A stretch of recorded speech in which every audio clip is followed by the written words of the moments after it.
Hey everybody, welcome to the Slick Tree Podcast. I'm your host, Colby Langford. The point of this show is to help improve ourselves as dogmen and to raise the quality of the dogs on the end of our lead. So let's settle in, turn the volume up, and let's see if we can't learn a trick or two together from our guests.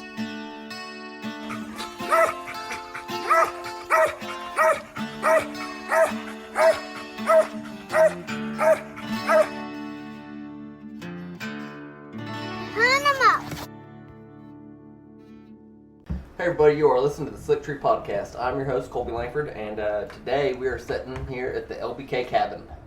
I guess, Bart, what do you call this place? Well, this is LBK South, I guess we could say. LBK Okay. South. Home away from home. Mm-hmm. It's a nice place. So thank you for inviting me down and letting me come hang out. Absolutely. I'm just gonna work my way around the table here just so that everybody knows who all's in here. Got Joe Walker sitting across from me. Hello.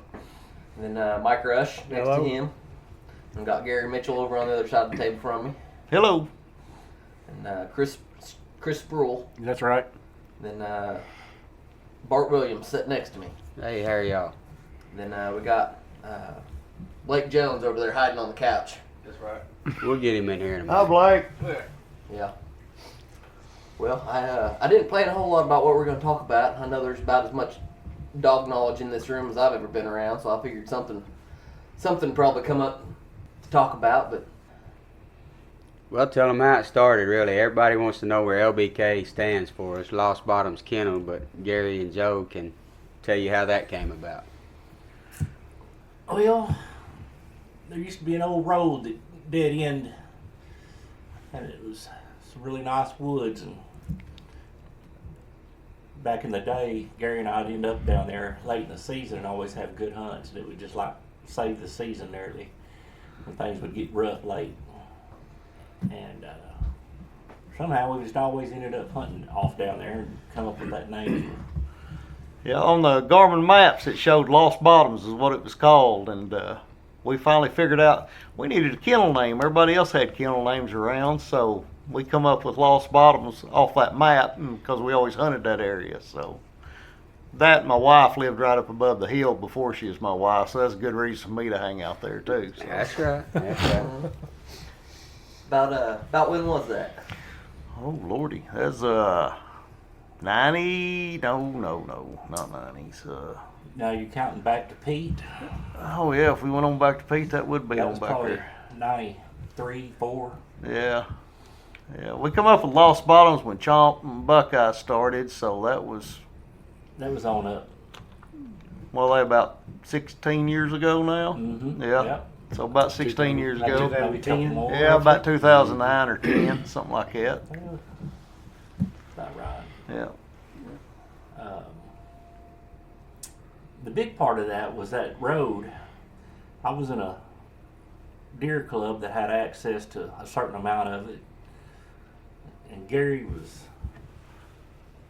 wife had family that had access to part of that road down through there, and not just everybody could roll up and down this road. So when we went down there together, we could hunt the whole place nearly. It was another aspect of the whole thing. Later they come in there and logged it, and it truly was a Lost Bottoms. It was. Ruined it, but it was Lost Bottoms for sure. Yeah. Guys, mind telling me a little bit more about the dogs you were hunting then? Oh, back in the day, we were hunting. We had old Pete started out. Pete he straight out of Streak Yep. and something. And Smith's Brownie. Smith's Brownie. We hunted that. That was called that the super dog. That was smart dog. Day and night. Day and night dog. Yeah, We benchmarked everything against him since then. yeah. Sure We enough. didn't know what we had till he was gone. Yeah, that's sure enough. We had Smoking Sally was one of them I had. I was trying to think what she was out of. Rose and- Smoking Rose and Dagger. I let her make to Dagger. Thunder. Yeah, The Forgotten Yeah. Brother. yeah, the Forgotten Brother, Thunder. Yeah, that's right. She was a pretty nice dog. won a lot of competition hunts with her, and we bred her to Dagger, which was an uncle niece cross, I guess. And then we got Buckeye and Chomp. And Buckeye was a good squirrel dog, big pretty dog, and I won a lot with him. But now Chomp, Joe had her, and she is a daytime, nighttime dog. She won, I ain't no telling how many state titles she won in comp hunting, coon hunt, squirrel hunts. She won a bunch. She's a nice dog. So that's kind of where we started out with, and then just progressed from there. I know we've had some more between. Well, we had Yeti, Rig. We got into the Yeah. boondock Yeah. blood. Yeah, got over Bred with. the chomp, right? Yep. Yep. Boondock. Yep. Had Yeti and Rig, and of course they were. Well, Yeti was pretty much coon dog, and Rig, he was coon dog and squirrel dog. And fortunately, lucky enough to win some world titles with both of those dogs, and moved right along with them. So Chomp was the kind of dog, though, I got to see her go in her prime, just spectating. I wasn't part of the group then. She was the type of dog that could compete now. I mean, she was in my opinion, she was ahead of her time. She had a light switch she could turn off right at dark and go to treeing coons, and vice versa in the morning. I watched her win a couple different state titles day and night down here, and I knew they had it going on pretty good back then. So yeah. I got the slate dog from Gary, which was out of Buckeye and a jukebox bred Jip. That's right. I guess I bought it from him about late 15, early 16. I covered about 20,000 miles one year with him. UMCA had a bunch of hunts back then. Won a lot of stuff with him. Got dog of the year with him. He was a pretty nice dog, very accurate. Scared of the dark though. His daddy pretty much was too. Buckeye, he was a squirrel dog. He wasn't much of a coon dog. He was nice enough. I tried to buy his sister forever. She was one of those that never got to see a comp cast, and she was the right kind as well. So that's where I come into the picture, was about 16 or 17. Coming back, winning a Georgia state title, and called him, asked him if it was all right if I just started registering my stuff, lost bottoms, and started hunting with him. And they didn't think anybody wanted a part of it, and I was wanting a part of what they had. So that's where I come in. So let's see, from that, what we have? Guess the original Lost Bottoms Grace. I bought her from Clay Bassam, and she turned out to be a super nice dog. Won a couple won a world title in reserve, and sold her to Mike. And then Mike went on to win all kinds of stuff with her. Won a world title and a second, a third, and a fourth world titles. So you done real well with her too. I think Briar won a state title with her.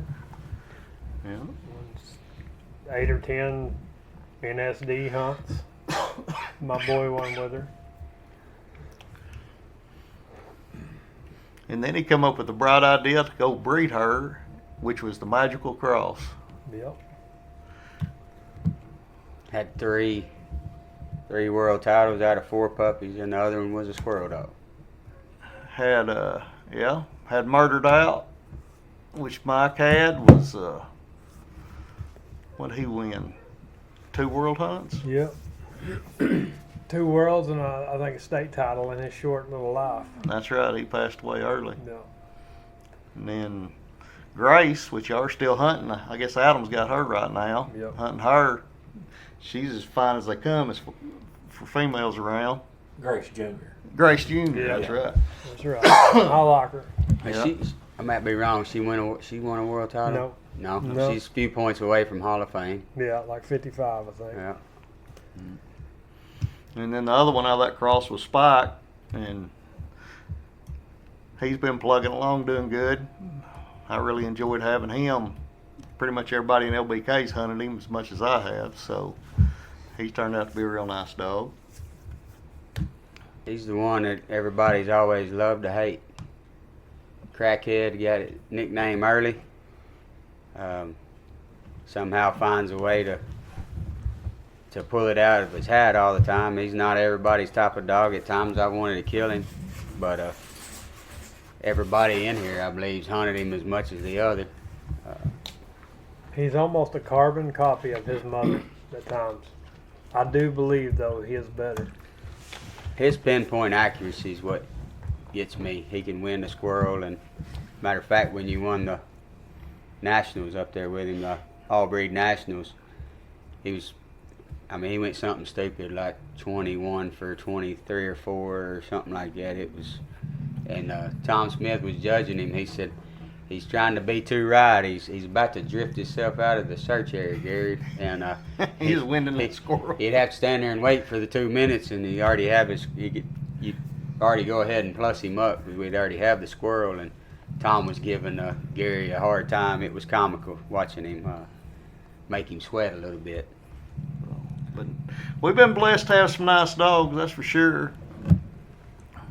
Chris made the first cross on him that was kind of out there. He's got a really nice jip. I'll let him tell you about that, how that came about. So I've got Slide. She's a full walker dog. She's at a rodeo, and she started out real early, like 4 months old. I just take her walking behind the house. She just started treeing squirrels and hunted her on squirrels for a few months. I got her to be a coon dog. So about 10 months old, swapped her over to coon hunting. She done pretty good with that. Hunted her in some PKC hunts, and I think around 13 months old, she won her first cast, won a little bit of money in PKC. And talked to Gary about breeding Spike to her, and he said, yeah, I'd be good with that. So we made that cross, and she had 12, and 2 died immediately. She laid on them or something, and then so the other 10 lived, and the cross seemed to work really well. I think all of them was treeing by 6 months. There were some that were treeing. Terry Shear got 3, I think, and I think I give him 1. He got that dog within a week. He called me and said, hey, how many more do you have? I want to buy them all. So I sold him 2 more, and he said, they were just really easy to get treeing and all that. And they were really young then. I mean, they were like 4.5 months old, 4. Yeah, I mean, it was crazy. They shouldn't be doing stuff like that. So, and it was hard to get rid of 10 puppies because nobody knew anything about Slide or whatever, and Spike hadn't been bred much at all at that point. So, I gave some pups away to people that I knew would hunt them and things like that, and sold 3 or 4. And eventually, it just come out that all of them started treeing real early, and it just seemed to work pretty good. And then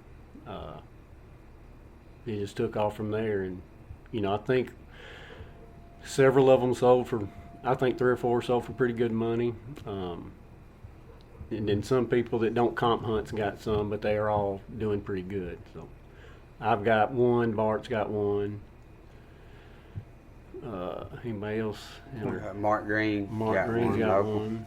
Yeah, so there's a few in Arkansas, and they're scattered all over. Well, Joe may have one by tomorrow. Yeah, Joe may have one tomorrow. Just depends on he's gonna hunt one tomorrow, so we'll see how that goes. I think Mark Greens is doing real well, isn't he? Yeah, Mark's liking his pretty good. Eli's got one. Yeah, Yep. Eli Don's got The one. Debo dog. Yep. So yeah, they're like I say, there's 10 of them out there. And as far as I know, they're all doing pretty good. I'm hoping, this year they'll be, I think they're about 14, 15 months old right now. So hopefully this year they'll show up in some competition hunts and do some good. So that'll tell if it's going to really work or not. So we'll find out. But she was always, from day one, she never treed with another dog. She was always a loner, hold pressure, all that stuff. So what you want to see in a competition dog. So hopefully breeding her to Spike, we'd get some of that stuff that he's got too, and it just work out good. So hopefully we'll find out in the long term. But right now it's looking good. and we've been blessed to have several more nice females come to us. Bred Josh Perkins Pearl Jip. We tried to breed Birdie first and missed her, and then Tim and Bo Butler brought the Ding dog over. And Gary, matter of fact, has a really nice female. She only had 2 puppies, I believe. Right. And Gary wound up with the female back. She's 6 months old, 5.5, 6 months old, something like that. She's doing really good. The Stephen Comer bred China to her. Blake has bred the bird dog, and I know I'm gonna leave some out. Yeah, there's several. Thing is, I mean, The witch. The witch, John's John's witch dog. female. Virgil Kreitz brought Joy, but she didn't take. She didn't take. Yeah. Then was it Loudon's brought or Yeah, we just Boxing bred. Seaman? Yeah, we just bred T-Bird with the Loudons. We'll see how that does. Thing is, most of them that's out there on the ground right now is pretty young, and we're going to have to, see what we got at the end of the day when they get some age on them. But from what we're seeing on, especially the slides, what are they, 15 months, 16? 14, 15. Yeah, in there. so, I think we're headed in the right direction. We'll see what goes on, but, as much as anything, it's on the female side too. You breed good females to good males, increase your chances a lot more having good dogs headed in the right direction we want to be going in. So That's right. I mean, we're not kennel blind. We all had a kind of a same goal, is to try to breed better, and then hunt what we have to believe in. What you don't want to hunt nothing if you don't believe in it. So All these puppies got a mother. They've all yeah, got a yeah, mother. that's a They fact. all got They, a mother. they all got. I mean, I believe as much in the female or more than the male. There's some really nice females been bred to him, and blessed to have that happen. I got a trifecta going on with mine though. See, he got a little bit of rodeo, a little bit of spike, the crackhead part, and but he is independent like his mama. He doesn't want to be with another dog, so that's easy. It helps when they start early, and you just take them to the woods. I mean, that's the biggest thing I've seen, is they start so early. We were talking just the other day, me and John Saunders and Gary, and everybody sitting here 5 years ago, every one of us would have been proud if they were doing what some of these are doing at a year old. And I mean, Terry's got a pearl pup up there that everybody on Facebook can see what he's doing at 4 months old. Mike's got one that's he's starting a tree. Joe's got one that's a female that's starting a tree. I think they're just 4 months, a few days old. Yeah. Just a little over 4. Terry's is really smoking. Yeah. They of course Terry does a great job promoting the dog. He's as good a dog man as they are, and he's definitely helped us out by making sure they get what they need. The potential gets out of them, and that's all you can ask for, is get them in the right hands. I think that's more important than anything.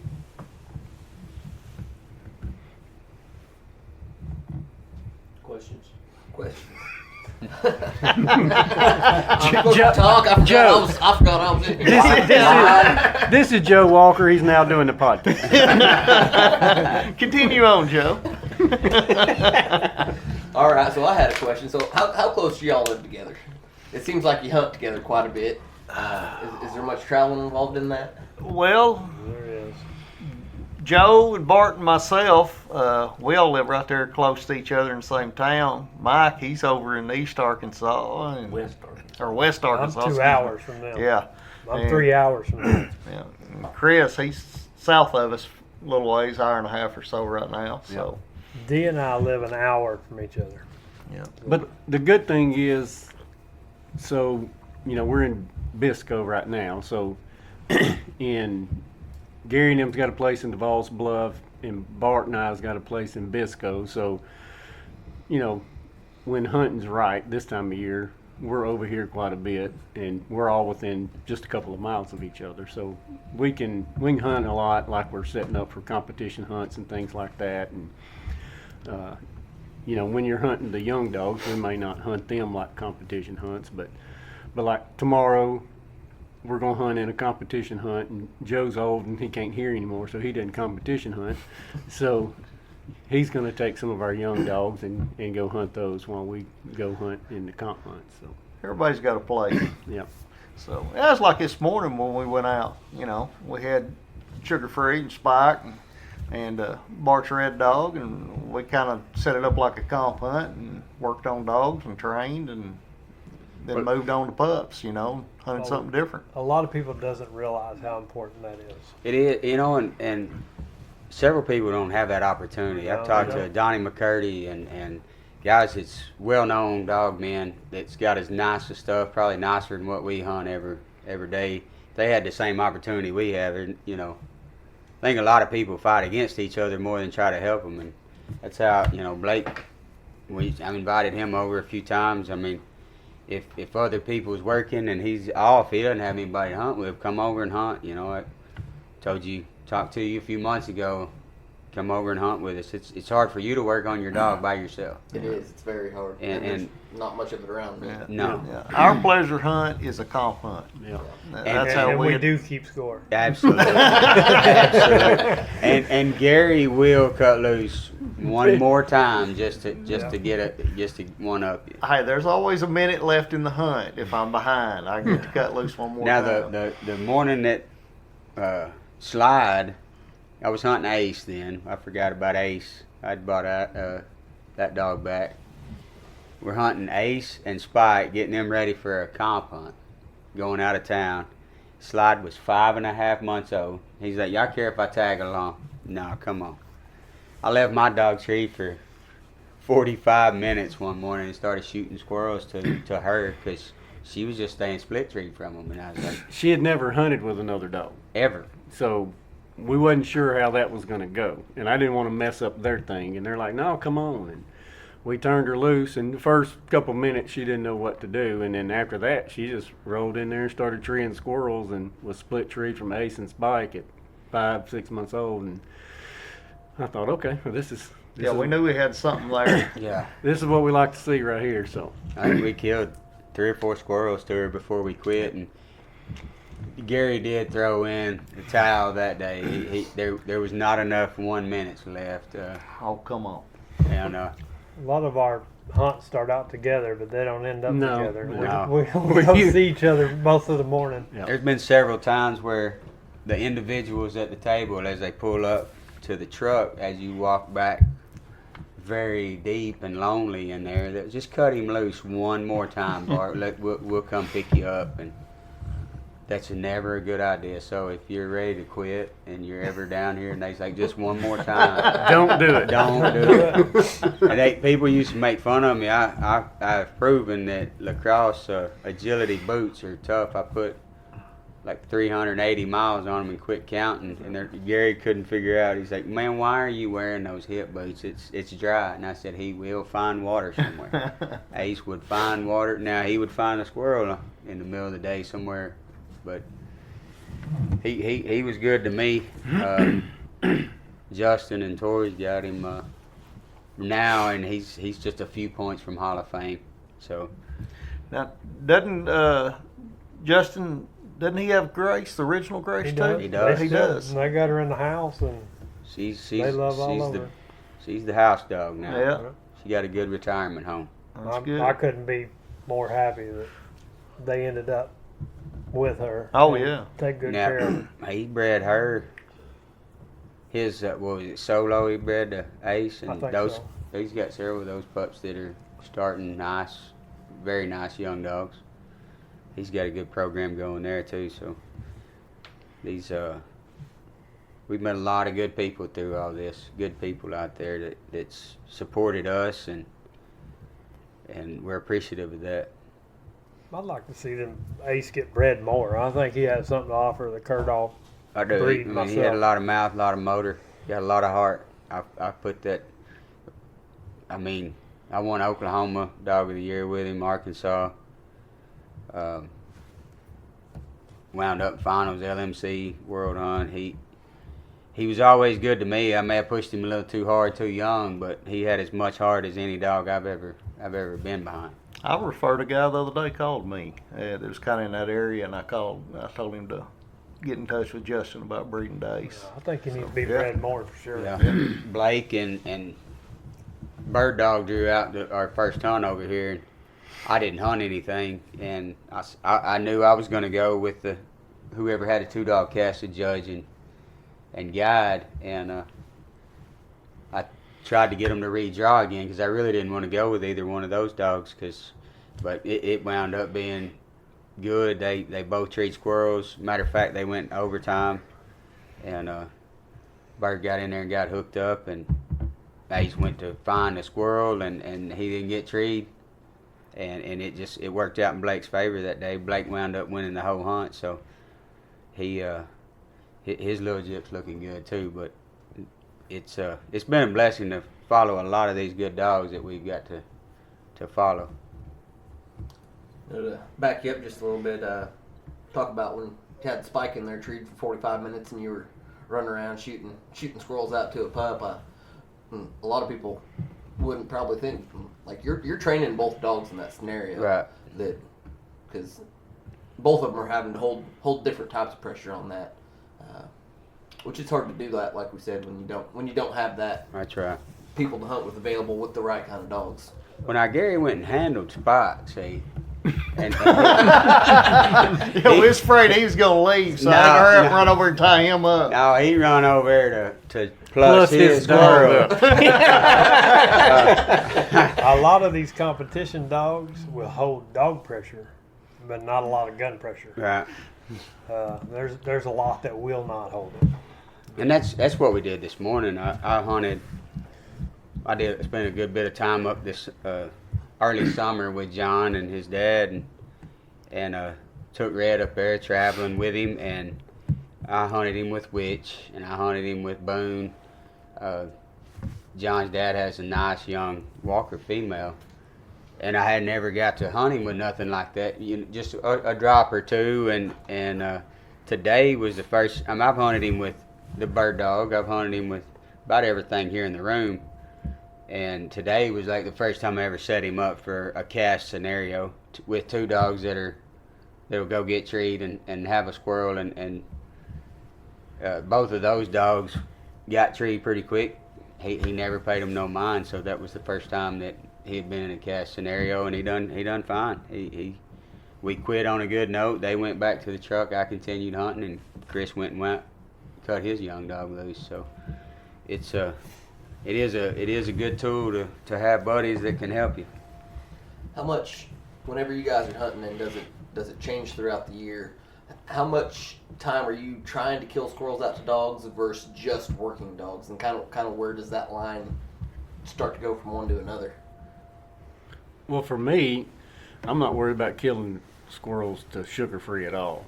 I might kill her a few here and there, but realistically, I won't kill 10 squirrels to her this year.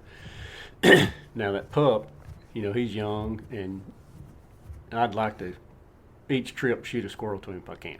Sometimes that happens. Today I forgot my gun, so I was wondering if he was going to remember that part of, oh yeah, I left my gun back at camp. Yep, I did. I forgot my gun, and he went 2 for 2.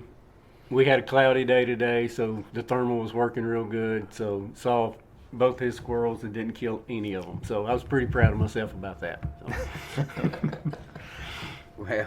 Well, I don't think any of us are really into tailgates, killing a bunch, every now and then, once a weekend out of the year, we might go try to kill a bunch, but usually it's working dogs, making sure they're staying treed, staying where they ought to, and acting like they ought to, as much as anything.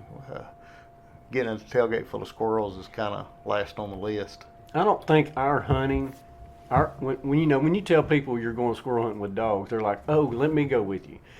Well, we don't invite people to go with us because it's not fun to the normal person, because we're not going and killing 20 squirrels or whatever. I mean, we could tree 20 squirrels and we're not going to kill them.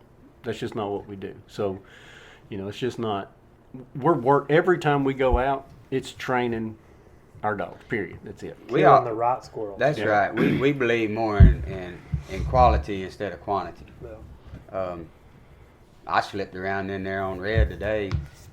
I took him midday at noon. He got treated in there, wound up in there around 700, and I eased in there on him, and made sure he was doing it the right way. And he didn't know I was around, but I was there to correct him if he needed it. And I'm real bad to kill one squirrel and tote it around with me. I mean, if he needs it, I'll throw it again or whatever. But like they said, the squirrels that we killed today, we hunted from young dogs to older dogs, was 7 or 8 different dogs. Mm-hmm. And I think there's not enough to feed 2 people at this table. I mean, like they say, we don't believe in killing a bunch of them. It's just the right ones.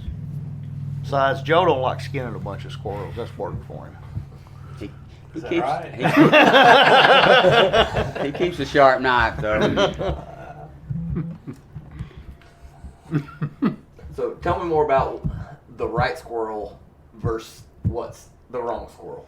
Whenever you say killing the right squirrel is the important part. Talk to me more about that. Well, easy squirrels. I mean, if you're looking to get a dog to the next level, you don't want to kill all the easy squirrels. You maybe want to kill one they have a little trouble with. That's the way I operate and do things. I mean, you know when it's an easy squirrel and they blow up on it or. They're all the right squirrels when they're just starting. Yeah. It depends on what level you have them at. A lot of the competition dogs, the ones that you're out here beating the streets with, I might not kill any squirrels. I mean, it just depends on what dog and where they're at, really. But a lot of these pups, ones that they beat around on or maybe had a hard time treeing, we'll make sure we get that one. But we don't kill very many. No. When they move to the next level for me, all of us are the same way. Like you said, if you can take your dog at daylight and that young dog's treeing 2 or 3, 4 squirrels and doing it right and it's easy, I mean, I want to kill the one today that I treat at noon. That's the next level for him because he has no trouble treeing the easy squirrels morning and evening. I think that's where a lot of people mess up that tote dogs up and down the road. They don't let them live in a box. They don't let them basically learn how to live on the road. They don't haul well, and then they get there and they never hunt them in the middle of the day. And now we're hunting 3 rounds of the day. You get through to the middle round, and some of them just stand there and look at you like, "What are we supposed to do?" And I think, they get mad at their dog or whatever. There's been times in the past I have literally written handler error on a scorecard because it wasn't a dog's fault if I didn't condition him for that. So I like killing the harder ones as they progress. I don't have a lot of squirrels, so I mean, Yeah, there's Mike lots hunts- of squirrels here. Mike hunts in the desert all the time. And that's why my dogs will go find a squirrel. Mike is the type of guy that needs, and people don't realize the work some of these guys have put in. Gary and Joe for years, they would come over here and before daylight and end at after a coon hunt. That to me that makes dogs. And Mike's the type of guy. Mike cannot have just one dog. He would kill it. A dog is not built to hunt 12 hours a day, carry your bologna sandwich in there. They got to have a break once in a while. And I say that jokingly, but Mike hunts as hard as anybody. I'm partners with him on a dog or 2. I couldn't think of anybody any better to hunt one because, when Mike took another position at a job, he can get one ready and hunt it, and about anybody could go handle that dog, and because it's ready for. If he tells you it's ready to go, it's set up right, and he puts in a lot of hard work. Like we made fun of Joe earlier about being old and can't hear and he doesn't comp hunt. Joe's probably won as much stuff in the past as anybody sitting here, and a heck of a dog, man. You want to talk about getting a pup started? More of a pleasure dog. He is a pleasure Hunter dog, is- man. these days. But he takes you take a pup and you know, where I get bored very quick. I gotta have something to go tree. Joe has enough patience to go spend time with one, and I don't have that patience as much. You give me one that's treeing a little, and Chris ain't much different. Chris will get one going a little bit, and he's got to go get something that's going to do it right. And You have to have them all different levels. you You do. got to have a few this age and one this age, and The main thing is you got to stay in the woods. That's right. You got to keep hunting. We got one over here I can't sitting. stay in the woods as long as I used to. Got one sitting over here on the couch. That old Blake, he'll hunt one too hard as well. But he come up coon hunting, and that's what made dogs. And I think the more time you spend in the woods, the better the dog's going to turn out. But now you've got to have a nap midday, though. I mean, you can't just hunt all day long. So when you I've say been a hearing a lot nap, about naps since I got down. so when you say nap, I mean, what's a typical nap? What are we looking at? Well, for most people, a typical nap would be like an hour, Okay, you know, all right. something like So that. that's what's happening. but before they had campers and stuff down, I used to come and hunt with him and Joe, and Gary would have to have a nap about 12:30, 1 o'clock. And I know everybody's not slept in a room with him, but he snores so bad.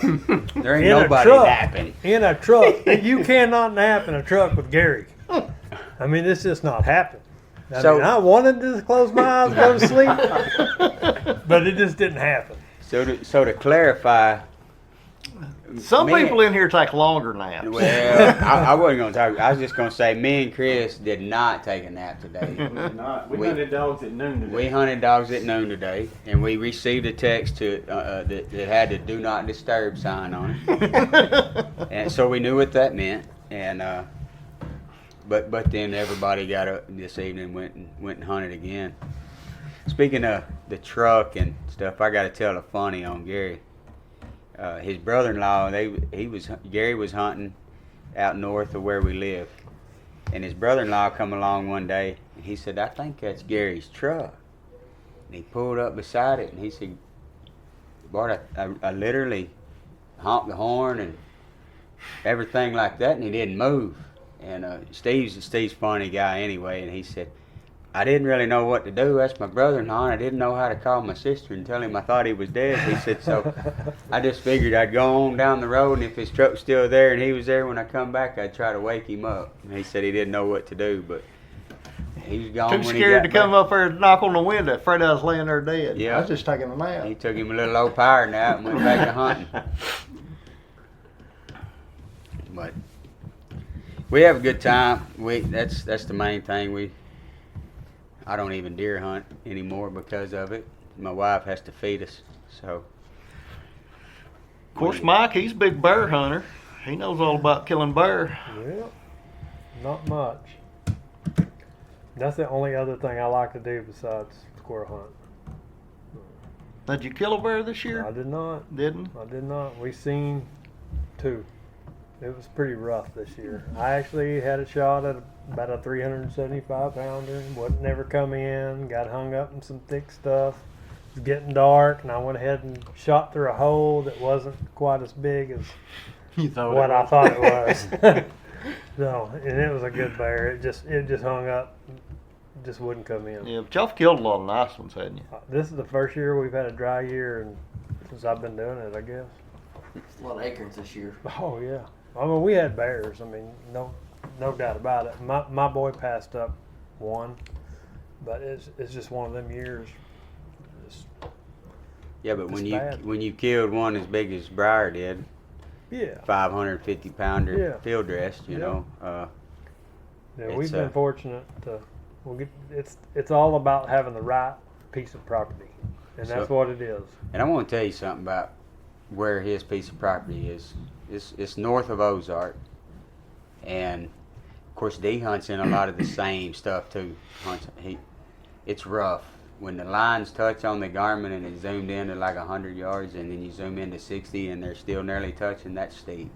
I do a lot of squirrel hunting. up And there. he's hunted a lot of dogs up there, and me and my sons went up there the last couple of years turkey hunting, and I'm in pretty good shape, and my boy's in really good shape. And I told him, I said, I just kind of paralleled the mountainside, and I'm talking about 80-foot trees. You're on one bench and you're looking at the top of it. And to hunt a dog up there, I'm not gonna lie, I'm weak now. I'd have to hunt a feist or something that wasn't a far going feist like some of these feists that will get gone. I'd have to hunt something that was a 100-yard dog or something. That's rough country. I'd flick static one way and Grace the other. You're No tough. kidding. There ain't no kidding. And there ain't no squirrels. I mean, So if you ever want to go where there's no squirrels to train your dog, there they are. Yeah, holler at Mike. He can let you run. I can't put you in any squirrels, but I can show you where there's not none. He can get you in shape. Yeah. Put it that way. When you get done, you may have a bear dog, but Yeah. I ain't never treated any bears up there. So, how often do you guys hunt? Whether it's just by yourselves or how often do you get together? Well, I mean, if you're retired like Gary, all the time. Pretty much all the time. The Yeah. rest of us just every chance we get. Yeah, we have to do that around our work schedule and life, but Gary, I occasionally sleep in once in a while. yeah, You know, don't not go. much. So. sometimes he Gary hunts a lot. sometimes he gets woke up and say, "Get out here now." Yeah, it's time to go. But none of us can complain about Gary retiring because you're helping us get stuff started and shuffle stuff around and Yeah. helping us out. Trying to get puppies motivated and get them rolling. Yeah. We've always called Gary and Joe both puppy whisperers. You know, they've and the secret behind it is they don't let them sit in the pen. And I mean, Joe hunted a couple different young dogs today. Gary hunted 2 or 3 different ones at different times, and they're easier to start when they're not in the pen. That's right. And it's a good tool to have. I work maintenance at a paper mill, so I do all my from March till shut down in the end of September. I work a lot of overtime, but I try my best to work 3 or 4, no more than 4 days a week. And I hadn't figured out how to make it on 2 or 3. My wife won't let me do that yet. But this is home for this time of year for 3 or 4 months every weekend. Yeah, pretty much every weekend. Yeah. I work 4 days a week, so I usually come over here Thursday night, hunt Friday, Saturday, and Sunday every week. Unless there's some deer season in and I can't hunt. In the past, we've stayed up here, what, a week and a half? Yeah. Around Right. December, that's coming up. Yeah. Or- Scott, Freesorger, and the Canadian, Uncle Scott, and Adam will be down. Josh and Audrey Perkins have been down. Stephen.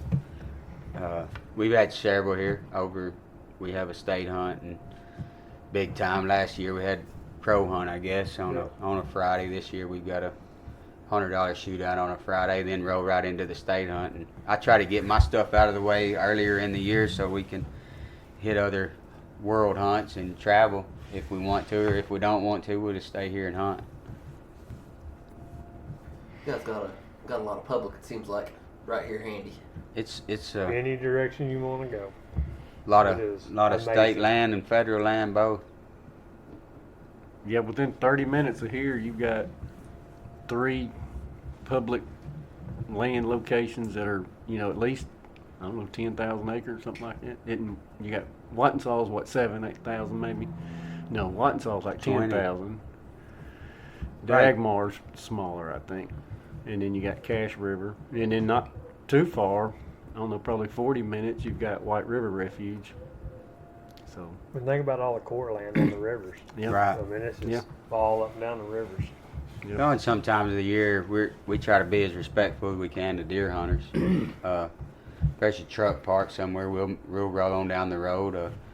The bicycles, have changed things a lot. You get 2 or 3 miles away from them, they rode a couple miles in there. We try to ease out, try to keep dogs off of private ground for sure. We've had really good luck until last year with deer Well, hunters. Yeah, we had We've had one. really good luck. Yeah, we've been blessed. I've had people come up to a hunt before and ask where we were going to be. It was early season, and I'm like, not where y'all are at, and they're like, no, we know your dogs are not going to run deer. We Yeah.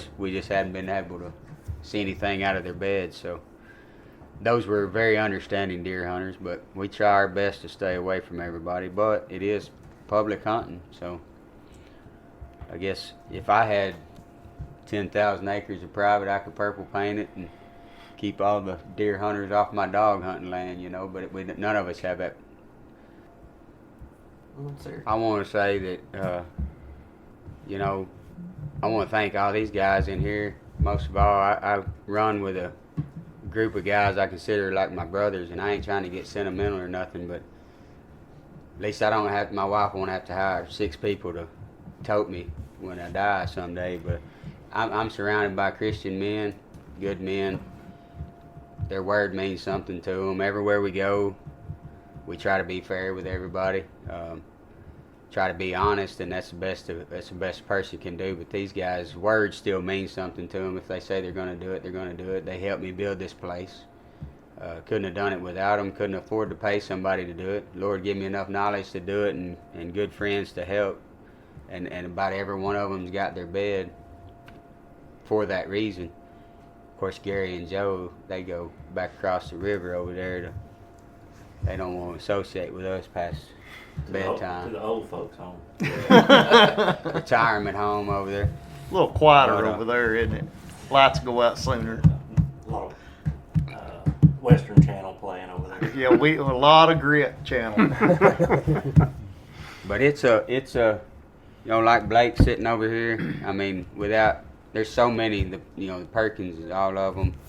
I've met so many people I mean, through it's- these it's- dogs. It's unbelievable. We've been blessed to be surrounded by good people through dogs, and I thank all these guys for accepting me a long time ago. And they laugh. They're like, nobody wants to be part of this, and you know, they thought it was just gonna die with them, and now it's growing. Now they're having to take resumes.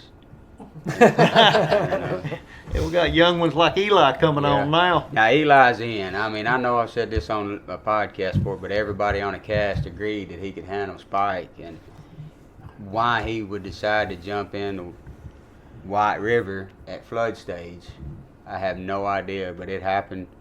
The guy said, "Yeah, we don't care who handles him, just somebody handle him." And I'm stripping down to bail in, and Eli said the deciding factor was him. He looked, and the truck was a couple hundred yards over. He could still see it, and he knew I had an hour and 10 minutes left of that monsoon rain. He said, "If I can jump in and get that dog and save him and go to the truck, I'm thrilled to do that." But let's just say he's got a key down here anytime he wants it. And, you know, most people is not even going to think about doing that, but that's the kind of people that we associate with, and like without the dogs, we wouldn't even know. So, and I think Blake's wondering whether or not the hospitality is very good. I didn't feed y'all. I have a spread, you know. Well, you did. You just need It some was good. encouragement. Yeah. Joe That's and good. them told me I was slacking, so I got in here and whooped them up something to eat. That's good too. We're all Well, good now, good. though. Blake, Yeah. you got any comments? Oh, bird dog. I don't. She's sorry. I will say this about it. I mean, that Gyp's as solid as anything. Blake built her himself, and I think you'll see big things out of her in the future. She's pretty consistent everywhere she goes. He sells her short, but I guess we all have that problem picking their flaws versus She's a squirrel finder. she is. I drew him twice last year. I was hunting Black Betty. He came over here with Bird Dog, and I drew him twice. He beat me twice. The second time, it was just so pitiful that, I don't know, she was 5 for 5 or something, and I don't know, we was halfway through it, and I'm like, this is absolutely ridiculous. You can just take me off the card. I'm going back to the truck. Hard to beat 5 for 5. Yeah. So, She's got a set of wheels under her, and she can find a squirrel. You guys have all kind of touched on it here and there, but what's the future look like for LBK? Got any comments on that? Hopefully live long. No. But, try to keep breeding and producing good squirrel dogs. Having fun hanging out here, I'd say. Not hunt jump. Not hunt junk. That's No, a no, fact yeah, right I there. want to hunt good stuff. Yeah. It I've got Slide. I'm gonna probably breed her again. I just bred her to Rackham Willie. We've got some pups out of that. I'm gonna keep the female out of that. So hopefully in a few years we'll have a female we can breed back to there, and it should be really good because you'll have a rodeo stuff and Willie in there. And Slide seems to be reproducing, so we'll be able to tell a little bit on that. So I've got another female pup out of Spike and China Girl. She's just a pup, so hopefully she'll do good, and that'd be something else we can breed to there. Most of what everybody don't realize is the ability for all of us to be together and not keep very many dogs, be able to breed and not have very many because we're all breeding together, and that makes a huge difference. And because I can't keep everybody's dog. You Right. can't keep everybody's Yeah. dogs, 15, 20 dogs, and We'll all have 2 to 4 or 5 dogs, and they'll be, some of them out of different gyps and different males, and we'll see what we like and what works and trade them around. And Mike brought me one tonight. I'm going to hunt for a while. And he's picking up another one, so we switch out. And that trade makes dogs. a big difference. As far as breeding goes, it Right. makes a huge difference because I don't have to keep all these males or females, or it's just when it's we a game changer. when we And start- when you get sick of looking at one, you get a That's break right. from them That's for a right. while. It's like somebody else needs to look at this dog for a little while. I'm tired of it. and we can't. We've done it a bunch. We swapped dogs and hunted each other's, as Mike calls them, junk. To let them see different things, whatever. My future right now, I've got the red dog, which they're, like they said, 13, 14 months old. I've got a prospect coming, hopefully out of Pearl. I have pups just been born out of the Liz dog, Bo and Tim have, which me and Gary just kind of partnering with her, see what she makes. Hopefully, have a female in the mix. Tried to set out and get everybody something different out of all these females, which Blake was mad at us. He said we didn't want none of his bird dog junk, but everybody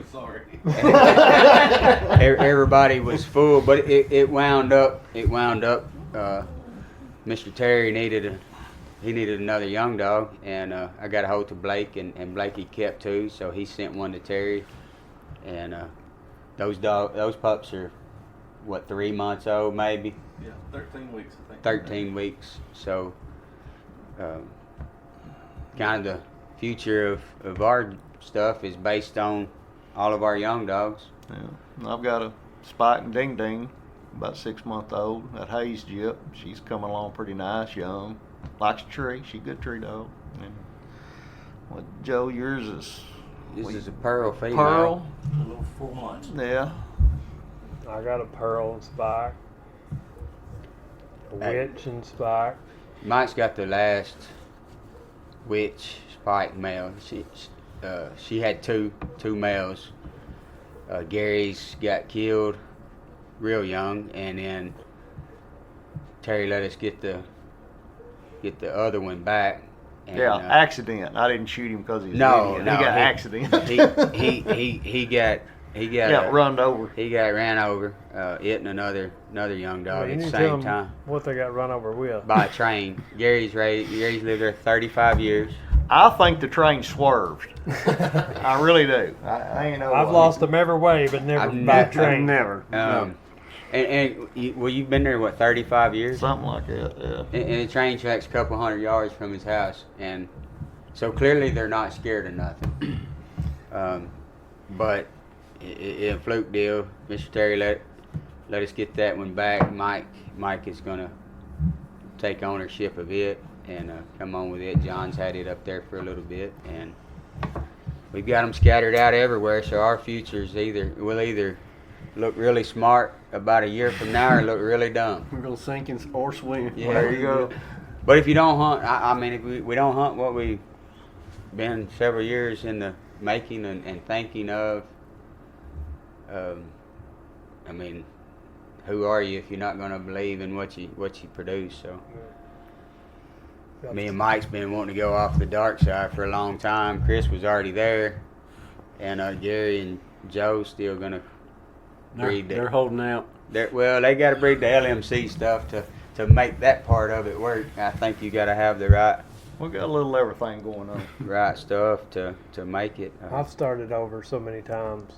It don't even matter anymore, you know. So. Well, guys, I sure appreciate you agreeing to do this. Well, we're sorry it wasn't very formal, but kind of spur of the moment. But I'm glad we got to do it. I appreciate the time. You bet. Yeah, thank you. All right, everybody, take care and keep wearing out that boot leather. We'll do it. I just want to give everyone that's listening a sincere thank you. Getting this podcast going has been a project. I really hope you're enjoying it, and if you don't mind, give the show a good rating and review wherever you're listening to it at, or share it on your social media to help get some traction. I appreciate it, and I'm looking forward to your feedback.